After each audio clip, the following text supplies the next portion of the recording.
The Zarkith Dominion had grown too confident. For centuries, their empire expanded without pause, conquering system after system, crushing resistance before it could even rise. They moved like a machine, efficient, cold, and calculated. Species who stood against them either vanished or bowed their heads. So when one of their deep-range scout ships picked up a signal from a small blue planet in the Sol system, they did not hesitate. Earth seemed unremarkable. Average atmosphere, modest technology, and no known alliances. It had avoided major galactic conflicts, held no strategic wormholes, and projected nothing that looked like a threat. To the Zarkith, it was just another minor civilization waiting to be claimed. The order came quickly deploy a diplomatic vessel backed by 2 escort cruisers. Send a standard surrender demand. Expect submission. But Earth did not respond the way other worlds did. No groveling. Signal came. No plea for peace. Just silence. For 48 Terran hours, the Zarkith ships circled the planet, broadcasting demands in over 100 languages. They monitored surface tech, mapped military infrastructure, and even intercepted human broadcasts, music, films, news. And still, Earth said nothing. Then, on the 3rd day, without warning, everything changed. From the shadows of the moon, 6 Terran defense satellites activated at once, systems cloaked so deeply they'd gone unnoticed until the moment they struck. Beams of controlled plasma and kinetic rail slugs tore through the Zarkith flagship in less than 7 seconds. The second cruiser was hit mid-turn, breaking apart in orbit, scattering debris across the exosphere. The third vessel tried to flee, but a swarm of AI-guided missiles chased it down, striking with surgical precision. Only a small escape pod managed to survive, drifting, spinning, damaged, but still broadcasting. Inside it, the last surviving Zarkith officer, Commander Vosrik Dahl, bled out slowly as he stared at Earth growing smaller behind him. With his final breath, he sent a message not to his command, but to anyone who would listen. The words were broken, half-choked, but they were clear enough. Do not provoke them. Do not test the humans. If you strike them, they will not stop. The message echoed through pirate networks, smuggler routes, and outer sector frequencies. Most laughed it off. Just a glitch, some said. A fluke, a lucky shot from a dying species. Others, especially the elder empires, felt something deeper in the silence that followed. The Zarkith High Command, however, chose pride over caution. They labeled the Earth incident a minor loss, blamed the failure on system corruption, and issued a public statement. Humanity poses no threat. Retaliation is unnecessary. But behind closed doors, their admirals reviewed the data in stunned silence. The speed, the accuracy, the technology, it didn't match what Earth had on record. How had they hidden such weapons? How had they learned to cloak their systems so well? How had they known exactly when and where to strike? The answer came slowly in fragments. A spy drone returned damaged, showing signs of advanced counter-AI. A black box from a destroyed Zarkith probe came back filled with Earth code, strange, emotional, poetic, and encrypted in ways no Dominion computer could crack. Something about Earth didn't fit the model. They didn't scream when threatened. They didn't warn before defending. And most terrifying of all, they didn't broadcast victory. After the battle, Earth went dark again. No messages, no claims, no parades. As if nothing had happened, that silence. It unsettled even the coldest minds in the galaxy. Meanwhile, on Earth, world leaders did not celebrate. They met in underground chambers, old bunkers built in the shadow of past wars. They knew what the Zarkith were. They knew the silence wouldn't last forever. The attack had bought them time, but also painted a target on their backs. Across the planet, nations began sharing technology once held in secret. Old rivalries were pushed aside. Orbital stations were refitted. AI defense systems were merged into a single global net. Deep beneath the Arctic, an ancient listening post was reactivated, and a name was whispered through encrypted channels. Project Revenant. Earth was not preparing for another attack. They were preparing to end the next one before it began. But to the rest of the galaxy, Earth remained quiet, a ghost with a burning heart. The warning of the dying Zarkith commander spread further each day. At first, many still ignored it. But then smaller things began to happen. A pirate lord who tried to raid a Terran cargo vessel vanished without a trace. A mercenary fleet tracking. Human signals in the Vega wastes turned on each other mid-flight.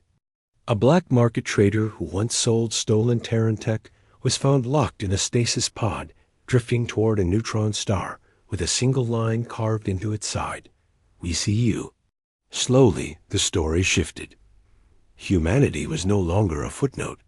They were becoming a mystery, a threat, a name spoken carefully, with hesitation. And in the void beyond stars, something was stirring, because Earth had not forgotten. Earth had never truly been alone. And now, Earth was watching. Zarkith High Command, proud and absolute in its belief of dominance, refused to accept the early defeat near Earth as anything more than a misstep, a minor anomaly in their record of conquest. They filed the incident under statistical error, as if numbers could erase the sting of 3 lost warships. But the galaxy doesn't bend to pride for long. In the weeks that followed, their border outposts began to fall quiet. First, it was Relay 9 on the edge of the Scorvian Belt, a listening post with over 200 soldiers and one of the largest deep-range scanners in Zarkith space. Its last report was routine. The next transmission never came. When scout ships arrived, they found nothing. No wreckage, no power signatures.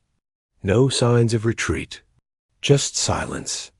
Zarkith engineers scanned every particle, expecting signs of Krell weapons or black hole activity, but there was no evidence. Relay 9 was gone, as if it had never existed. Then the pattern grew. Outposts at Vrax Theta, Grand 4, and Kevelis Moon vanished one by one, all without alarm. Elite patrol fleets sent to investigate found empty structures, systems fried, and sometimes a single Terran symbol carved into metal walls, a circle split by 3 lines.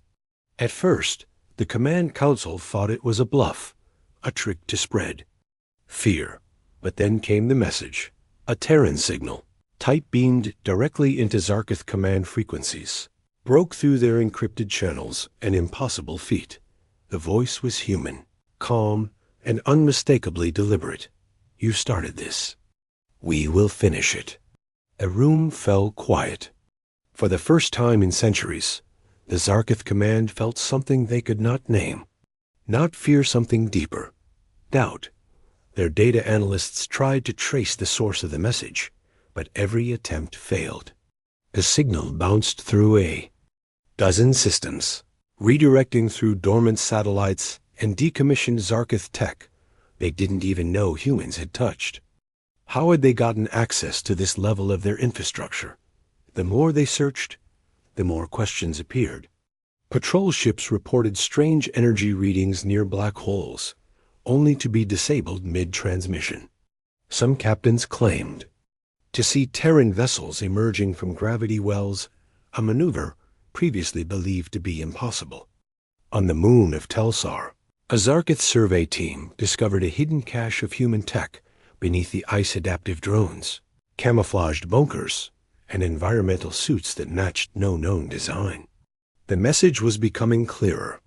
Earth had not prepared for defense. They had prepared for pursuit.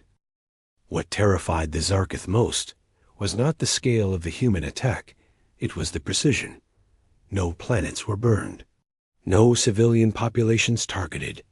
Instead, only military and strategic nodes were being removed quietly, efficiently.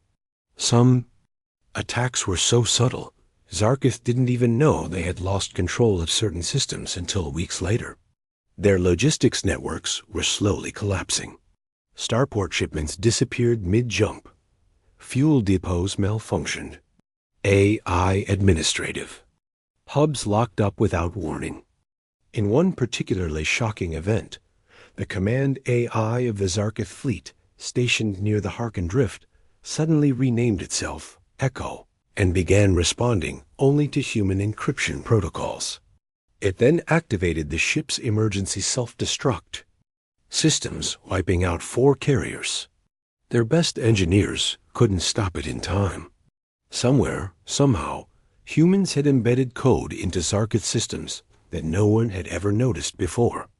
Old ship components, outdated terminals, forgotten probes. It was as if Earth had been seeding their revenge for decades. Scouts were sent deeper into Zarkith space to investigate rumors of human fleets operating in uncharted regions. One scout ship returned with footage showing Terran vessels cloaked in new materials bending light, hiding heat signatures, and appearing from black holes like spirits. The footage only lasted seconds before cutting out, but it was enough. Analysts confirmed the ships bore markings from Earth's old nav codes, codes not seen since the Unity era. These were not new ships, they were lost ships, recovered and upgraded. It meant Earth hadn't just built new forces. They had gone back and reclaimed what the galaxy assumed had been destroyed long ago. Zarkith officers began resigning.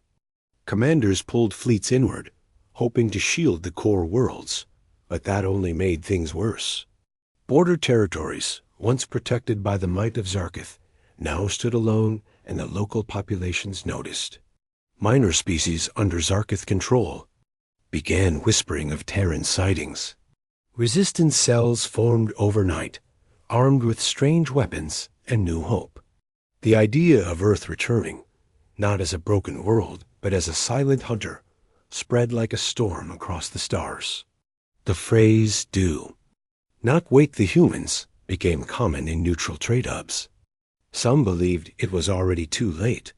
Zarkith leadership held emergency meetings, debating retaliation, peace offers, and full mobilization. But none of it mattered. They could no longer find the enemy. Humanity had become the shadow at the edge of their vision, the breath behind their necks. Where were they coming from? How were they moving across galaxies with such precision? Theories ranged from black hole slit drives to quantum ghost tech. One admiral suggested the humans had allied with forgotten precursor AI. Another believed Earth had been building a new form of warfare, not based on numbers, but on memory, data, and psychological precision. And still, Earth said nothing. No declaration of war, no public broadcasts. Just more disappearances, more systems falling into silence. It was not revenge, it was a lesson, a response not driven by hate, but by purpose. They had warned the galaxy. They had asked for peace. But when war came to their home, humanity had rewritten the rules. Now, they were not chasing power. They were chasing the end of those who believed they could strike without consequence. The Zarkith Dominion, once unchallenged, was being hunted not by an army, but by an idea carried in Terran ships. Never again. Vargal Prime was not just another world. It was the pride of the Zarkith Dominion, their capital planet, buried deep inside a hollowed-out world of iron and stone. Its surface was uninhabitable, wrapped in storms and toxic clouds, but beneath lay a massive artificial city of metal towers, command bunkers, and defense stations older than most empires. Vargal Prime had never been touched by war. Its defenses were built by the first Zarkith ancestors, protected by ancient code and unknown energy shields that could bend even solar flares. The Empire believed no force could reach this place, alone defeat it. But humanity had no interest in grand battles or open declarations. They chose silence. And from that silence came something far more dangerous than force precision. Long before the fall began, The first line of attack had already been planted. A virus, not made of sickness, but of cold quiet, invisible, and patient, had been slowly crawling through Vargal Prime's infrastructure for weeks. It didn't crash systems or trigger alarms. Instead, it listened, copied, and waited. The virus learned how the defense grid spoke, how the AI recognized threats, how the energy cores were balanced. And when the moment came, it moved like a shadow through the bloodstream of the planet. Lights flickered across the deep city of Vargal, first in the docking bays, then in the command towers. Doors began to malfunction, some locked without reason. Others slid open into vacuum, pulling guards and officers into sudden death. Security drones powered down in mid-air. Automated guns refused to fire. Entire levels of the city went dark. The Zarkith commanders thought it was sabotage, but they had no sign of an intruder. The virus had already done its work. Their systems were no longer theirs. And while engineers scrambled to bring power back online, the real storm had only begun. Within the heart of Vargal's core citadel, where the Zarkith High Admiralty ruled, silence fell. Communication lines dropped. Backup systems refused to boot. The walls, once filled with voices and orders, now echoed with nothing but the low hum of emergency lights. Then, from the deepest part of the core, figures appeared. Not soldiers in great numbers, not bombers or tanks, just six. 6 humans dressed in armored black suits that seemed to shimmer with shifting patterns armor that blurred with motion. As if made from the void itself. They didn't speak at first. They didn't fire. They simply walked forward, ignoring the screams of the guards and the wild energy blasts aimed at them. Every shot missed, diverted by personal shields or intercepted by drone countermeasures. Within minutes, the guards were down alive, but unconscious. It wasn't a massacre. It was a message. At the center of the citadel, High Admiral Zakareth, last of the original Zarkith War Council, tried to escape. He ran through emergency tunnels, past collapsing systems and broken drones. He had ruled for nearly a century. He had ordered the first attack on Earth, calling humans unstable, backward, and irrelevant. Now he ran from their shadow. And when he reached his final escape pod, heart pounding and fear racing through his blood, he turned and saw them. The strike team stood without expression, their leader stepping forward. His voice was calm, processed through the suits. Translator, but the weight behind it was unmistakable. "You came to our home," the human said. "Now we've come to yours." Zakareth tried to respond, but the words failed him. For the first time, he understood what the warning meant. This wasn't war. This was a reckoning. Vargal Prime fell without a single orbital bombardment. No cities were destroyed. No civilians were harmed. But every command structure, every war archive, every center of power was taken. Human operatives had already mapped the tunnels. They had infiltrated every layer. The fall was not an invasion. It was a hand closing over the heart of the Empire. And when it closed, the Zarkith command vanished from the galaxy like a candle snuffed in wind. The fall shook every species watching. News spread like wildfire. Trade ships broadcast intercepted footage of the silent black-armored figures walking through the broken core. The symbol of Earth once forgotten flashed across planetary systems, carved into data streams and power signatures. And along with the symbol came a phrase in over 30 galactic languages. Nowhere is safe from justice. Humanity had not come back to conquer. They had come to hold the mirror up. The Zarkith, who believed they were uncheckable, now stood exposed and powerless. Not because their weapons were taken, but because their certainty was broken. Across the stars, other empires took notice. Some hid their Terran records. Some deleted old declarations of hostility. Others began preparing messages of peace, afraid of who might be watching from the shadows. Earth, once dismissed as a world, too emotional, too fragile, had become something else entirely. A force that didn't shout its power, but let it be discovered. A voice that didn't beg to be heard, but made silence louder than war. And as Vargol Prime fell, without a single ship in orbit, the galaxy learned a lesson that would never be forgotten. You may strike the humans once, but if you do, they will come for you not in anger, not in rage, but with memory, patience, and something far more powerful than fear purpose. The fall of Vargol Prime shattered the last illusion the Zarkith Dominion held, the belief that there was still somewhere safe left in the galaxy. Their capital world, once thought untouchable, had fallen without a single fleet landing in orbit, and the memory of its silent takeover spread fear faster than any fire. With their command center destroyed and their infrastructure corrupted by Terran code, the remaining Zarkith war fleets scattered. They didn't retreat to known territory. They ran deep into uncharted systems, beyond the reach of mapped hyperspace lanes, into voids where even light seemed reluctant to go. They hoped to vanish into the unknown, to hide until the Terran fury burned out. But what they didn't understand was that this was no longer about revenge.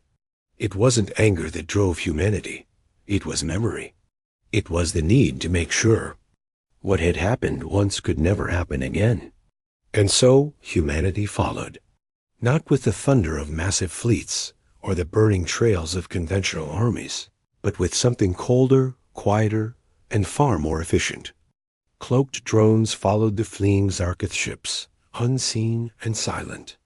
Each drone carried more than weapons. It carried observation, calculation, and perfect patience. Terran I aboard these drones didn't strike quickly. They waited. They learned. And when the right moment came, they erased entire vessels in a blink-no explosion. No alarms, just silence. Out in the neutral sectors, where smaller civilizations tried to keep their distance from war, the rumors became legend. Traders spoke of ghost ships with no crew, drifting toward the stars and never returning. Miners on outer worlds found wreckage of Zarkith destroyers, sliced clean through the hull, with human poetry carved onto shattered metal. One message became infamous. We do not forget. We do not rest. We finish what you began. The galaxy, which once viewed Earth as a quiet and underestimated planet, now whispered its name with awe and a trace of fear. This was not the humanity that had begged for peace at the Council of Worlds. This was something new, something forged in betrayal and sharpened in silence. The surviving Zarkith tried every trick in their arsenal. They changed encryption. They jumped across unstable wormholes. They even scattered their fleets into random coordinates with no pattern. But each time, humanity adapted. The Terran operatives used old communication signals, long believed lost during the early wars, to track their prey. They disguised themselves in neutral colors, piggybacked onto civilian convoys, and appeared in places no one expected. A Zarkith cruiser thought to be safe in the Veil Nebula exploded from the inside, hacked by a microdrone embedded in its own coolant system, planted months earlier during a docking refuel. Another Zarkith dreadnought went dark after its bridge crew was incapacitated by sound-based neural feedback transmitted through its own intercom. There was no pattern to the attacks, only precision, only intent. One by one, the fleets vanished. Some left no trace. Others were found later, drifting through space like monuments to a forgotten war. And through it all, humanity spoke only through action. No declarations, no peace offers, no ultimatums. Just justice delivered, planet by planet, ship by ship. But what made the galaxy truly pause was the realization that humanity wasn't attacking for territory. They weren't taking planets, enslaving species, or claiming resources. In many cases, after defeating the Zarkith presence, they left behind aid packs and medical crates for the innocent. They transmitted old human songs into nearby systems, songs of hope, sorrow, and perseverance. It confused those who expected them to be monsters. But that was the point. Humanity didn't want to rule. They wanted the stars to remember God, and the stars listened. Species who once looked down on Earth as a primitive backwater now studied human tactics with careful attention.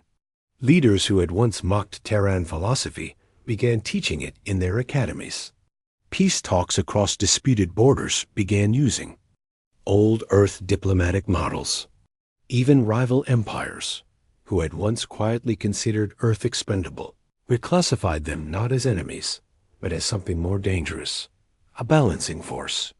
Because what became clear was that humanity wasn't hunting. Just for revenge, they were reshaping the galactic code. The unspoken rule had once been that power decided right and wrong, but humans had changed that. Now, power meant nothing if used unjustly. The memory of Anderos, the betrayal that started it all, had not been forgotten. And in their long, slow hunt across the stars, humanity had turned that memory into a law dot as the final hidden Zarkith fleet entered a dark galaxy beyond the edge of known space. They thought themselves safe. The stars here were old and faint. No signals reached this far. But on the fourth day, one of their scout ships found a satellite. Human-made, ancient, maybe centuries old. It was still active. The crew recovered it, curious, afraid. Inside, they found a single message, repeated over and over. If you run, we follow. If you hide, we wait. But if you understand, we stop. The Zarkith knew then that they were not just being chased. They were being watched, studied, given a choice. They could surrender to memory or disappear under its weight. Because what Earth had become was not a conqueror, it was a guardian forged by betrayal, shaped by silence, and now rising not in fury, but in purpose, thought, and in the void where light faded and hope was hard to find. One truth echoed across the black. You can escape judgment, but you cannot escape remembrance.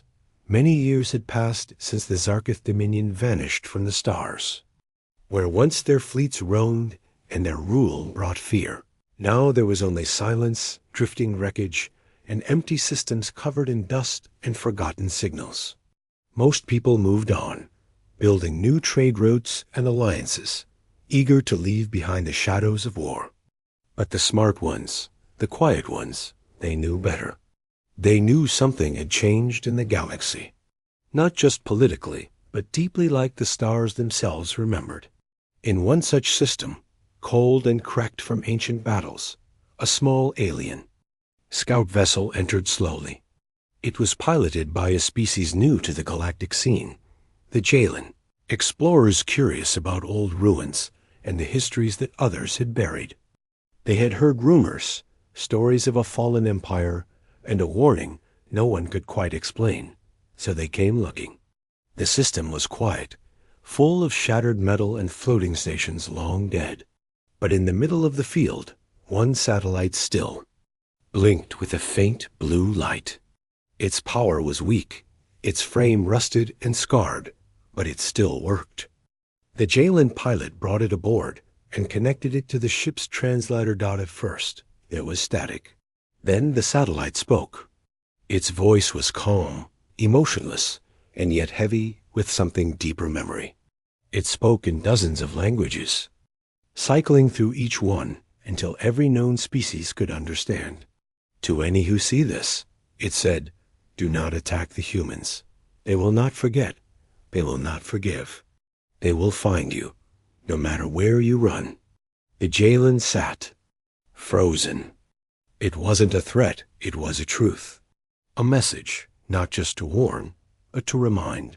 And as the words echoed through the ship, they felt something they couldn't explain. Not fear, not awe. Something colder, something real. A sense that this galaxy had rules now, and one of them was written by humanity. The recording spread fast. Within weeks, copies of the satellite's message were discussed in trade hubs. diplomatic circles, and high council meetings. Some wanted to dismiss it. Others remembered what happened to the Zarketh.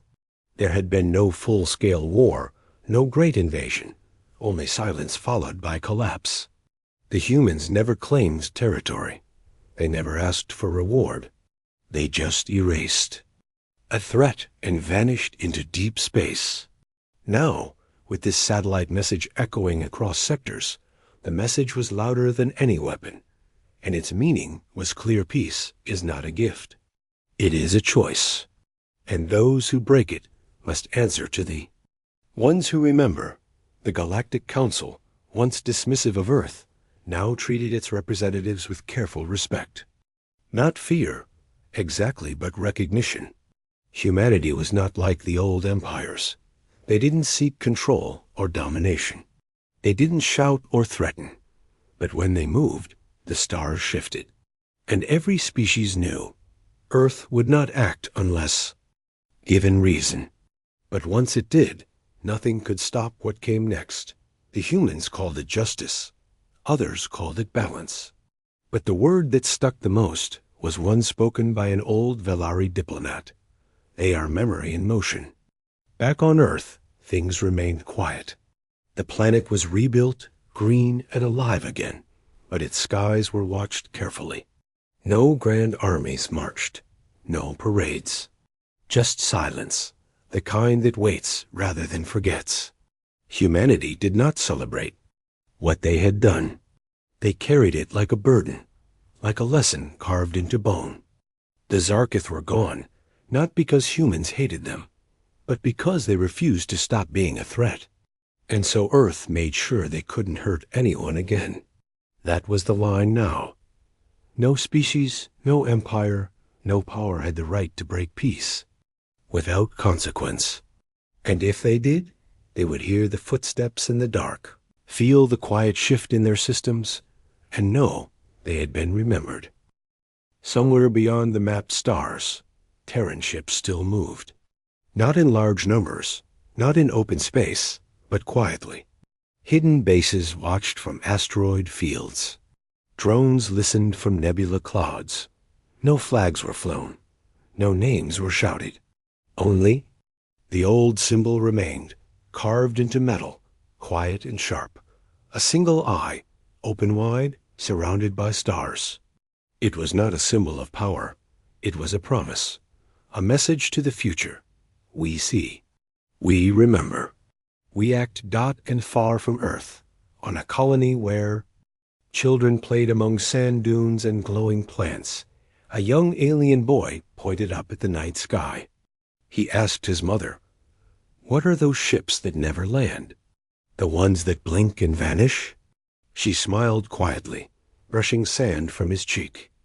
"Those are the Watchers," she said. "They protect the peace. They only come if someone breaks it." The boy nodded, looking thoughtful. "Are they human?"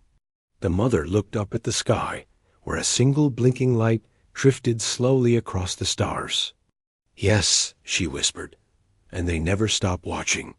And so the galaxy turned, a little quieter, a little wiser. New empires rose, but they all remembered one thing, that somewhere in the darkness, the children of Earth still listened. Not to rule, not to conquer, but to guard the silence between wars, and to remind the stars that peace, once broken, must be answered.